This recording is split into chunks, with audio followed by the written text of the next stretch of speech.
when them old people say be careful what you wish for, they ain't bullshit. Because I have got one hell of a story to tell now.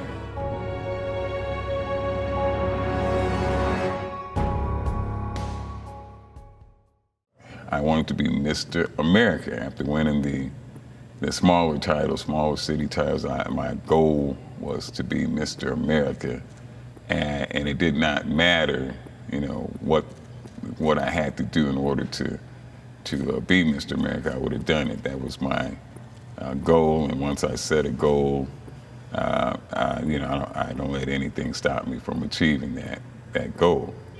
So, in order to be Mr. America, well, by the time I made it to Mr. Inglewood, I had got those 20-inch arms, and I had spent a lot of time just pounding arms, and I won the contest basically with my arms and nothing else, because I didn't have much to go along with it.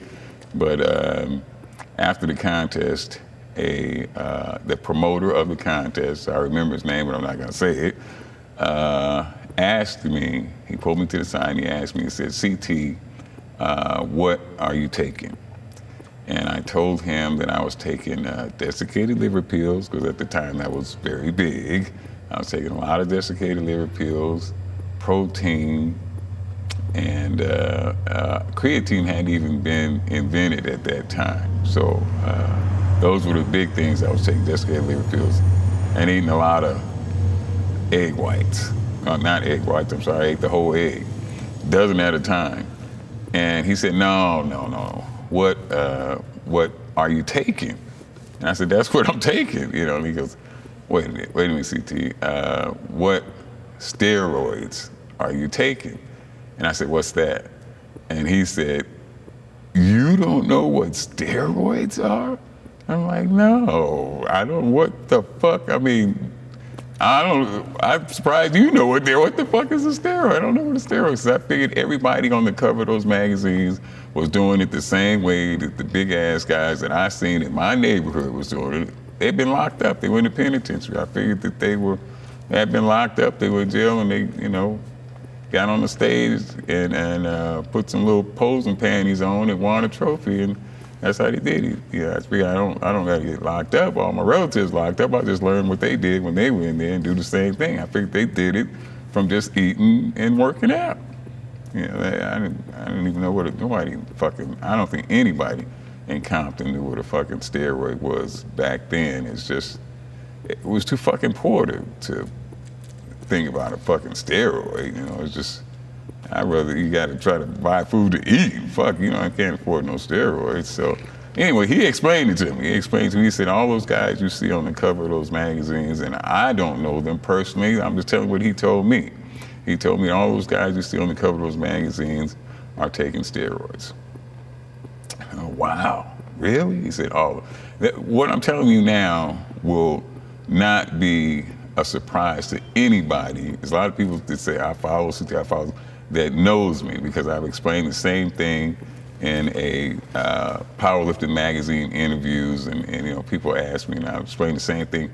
I don't talk about it that much anymore, and the reason why I don't talk about it now, I just talk about the 34 years since then, and being, you know, completely drug-free for 34 years. I talk about those 34 years, but I don't talk about that 35th year, because now people listen to me. Back then, nobody gave a fuck about what I was saying. So it was no problem. And I tried to call attention to myself, you know, as much as I possibly could, but nobody gave a fuck. I mean, but now, kids, there are kids in line, 8 years old, 9 years old, they line up, they wait in line for hours to get an autograph or to talk to me or say something to me. So I'm thinking, the reason why I don't talk about it so much now is because I'm thinking about those kids and the influence that the first part of the story will have. They won't even hear or listen to the rest of it. All they're gonna hear is the first part. And the first part is, you tried them and they worked. I tried them and god damn. Oh man, they worked. I had fucking super veiny, ass was so fucking hard. I tried to put the needle in my ass and fucking bent. the fucking needle bent. My ass was that fucking hard. And they'll hear that, and that will be the end of it. And those kids will rush out, and they'll fucking want to try to get them some of this, because they will not hear that it made me fucking insane. They won't hear that part.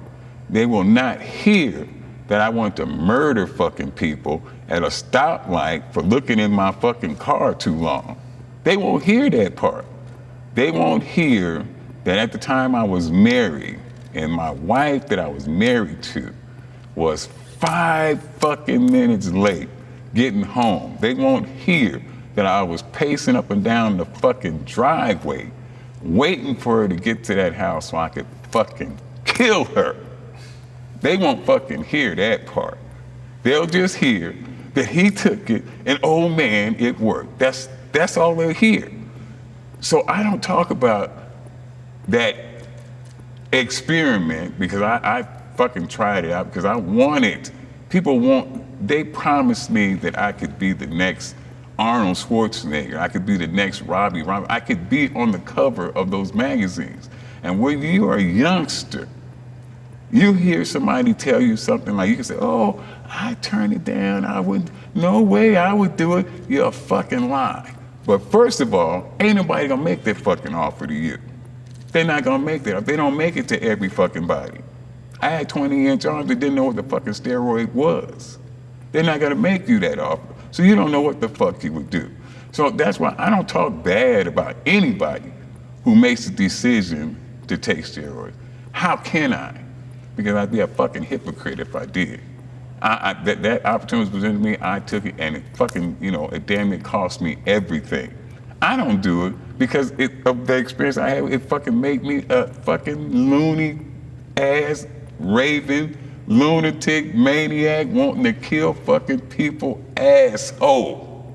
Now that's why I don't take it. And the biggest reason, that's a super big reason, but the biggest reason is because I promised the good Lord that if he allowed me to stop doing this shit, if he allowed me to get off this shit and retain, or just get back to where we retain my strength and retain my strength and be like I was before I took it, if he allowed me to do that, I promised him that I would never, ever, ever take another steroid again in my life. That's, real. I'm watch always. I don't play with God.